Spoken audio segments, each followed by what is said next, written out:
까도 끝이 없는 은행권 채용비리 문제가 새로운 국면에 접어들었습니다. 그간 권력자들에 의한 부정청탁이나 내부 임직원들의 추천 특혜 채용 사례가 속속 드러났는데요.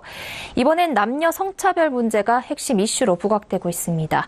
스튜디오에 금융증권부 정훈규 기자 나와 있습니다. 정 기자, 이 금융권의 채용비리 검사의 초점이 계속해서 옮겨가는 모양새죠? 네, 애초 시발점은 권력자들에 의한 부정청탁이었는데 내부 임원들에 의한 추천, 특혜 채용이 드러나더니 이번에는 성차별 문제로까지 번졌습니다. 은행권 채용비리 문제는 지난해 10월 국정감사에서 심상정 의원이 우리은행의 채용비리 정황이 담긴 청탁 리스트를 폭로하면서 처음 불거졌는데요. 이후 이어진 금융감독원의 은행권 채용비리 검사의 핵심은 청탁에 의한 부정채용이었습니다.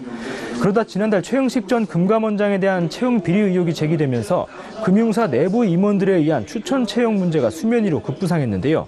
당시 최 전 원장은 하나금융에 재직할 당시 공채 과정에서 임원들로부터 받는 추천을 했을 뿐 부정은 없었다고 해명했습니다. 논란이 더 커지면서 최 전 원장은 끝내 사퇴했고 금감원은 특별검사단을 구성해서 이 문제를 들여다봤습니다. 당연히 조사 결과에 대해서는 임원 추천제에 관심이 집중됐는데요. 그런데 특별검사단이 이 조사를 마치면서 하나은행이 공채 때 남녀 차등 채용을 계획적으로 추진해왔다고 밝히면서 성차별 문제로 기류가 또 한 번 바뀌었습니다. 네, 이 특별검사단 조사에서 남녀 차별 문제가 드러났는데요. 어느 정도로 심각했던 겁니까?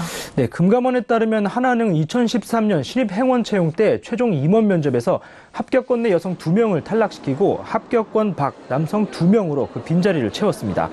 당시 최종 합격자 229명 중 남성은 201명, 여성은 28명으로 굳이 2명을 조정하지 않아도 남성이 압도적인 상황이었습니다. 숫자보다 중요한 것은 동일한 직무에 대해 남녀 채용 인원을 사전에 달리 정하는 등 서류 전형에서부터 남녀 차등 채용을 추진해왔다는 겁니다. 금감원에 따르면 하나은행은 2013년 하반기 공채에서 미리 남녀 4대1 비율로 채용 계획을 세웠을 뿐 아니라 실제 채용된 남녀 비율은 5.5대1로 더 차등적으로 채용했습니다. 이에 따라 여성 커트라인이 남성에 비해 월등하게 높게 나타났는데요. 당시 서울 지역 여성 커트라인은 600점 만점에 467점으로 남성 419점 대비 48점이나 높았습니다. 남녀 차별 없이 동일한 기준이라면 서류 전형 커트라인이 444점 정도라는 것이 금감원의 설명인데요. 금감원이 추정해본 결과 이 경우 서류 전형 단계에서 남녀 합격 비율이 1대1에 근접했습니다. 네, 그러니까 이 남녀의 성비가 점수로만 따지면 1대1에 가까웠는데 실제로는 5대1을 넘었다고 하니 여성들 피해가 심각했을 것으로 예상되는데요. 여성가족부가 이 문제 들고 일어났다고요? 네, 정현백 여성가족부 장관이 어제 이례적으로 직접 금융감독원을 방문했는데요. 금융권에서 벌어지고 있는 성차별에 대한 항의와 함께 후속 조치를 요청하기 위한 차원이었습니다. 정 장관은 김기식 금감원장을 만나 하나은행의 채용 성차별에 대해 경악, 좌절감, 충격 등의 표현을 사용했는데요. 정 장관은 입직 단계에서부터 여성들을 차별하는 유리천장이 발생한 것에 대해 여성계는 경악하고 있다면서 금감원이 실태 조사를 하고 결과에 따라 지도 감독을 할 수 있도록 적극적으로 노력해달라고 요청했습니다. 또 금융권은 여성 근로자가 다른 업종에 비해 많은데 관리자 비중은 작으니 대표적인 유리천장이 금융권이라면서 균형을 맞춰주는데 적극적으로 노력해달라고도 당부했습니다. 김 원장은 하나은행 조사 결과에 남녀 합격 점수를 달리해 여성을 대거 서류 전형에서 떨어뜨린 사실이 개인적으로도 가장 충격적이었다면서 금감원이 금융권을 상대로 하는 경영 진단 평가에서 이 문제를 반드시 들여다보겠다고 밝혔습니다. 이는 정 장관이 요구한 실태 조사를 김 원장이 사실상 약속한 셈입니다. 네, 당국과 금융권의 채용비리 2라운드가 시작되는 셈인데요.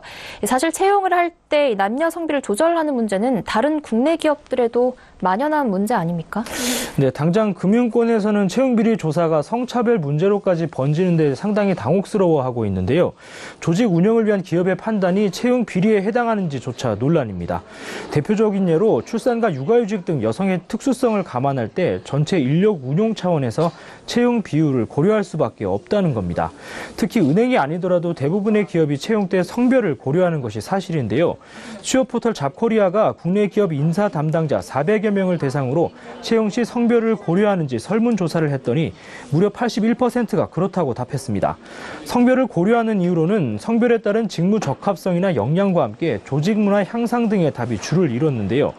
그럼에도 불구하고 이번에 드러난 하나은행의 4대1 비율은 납득하기 어려운 게 사실입니다. 이 경우 너무 지나친 것이 문제라면 채용에서 남녀 성비율에 정답이 있을 수 있는지도 의문으로 남는데요.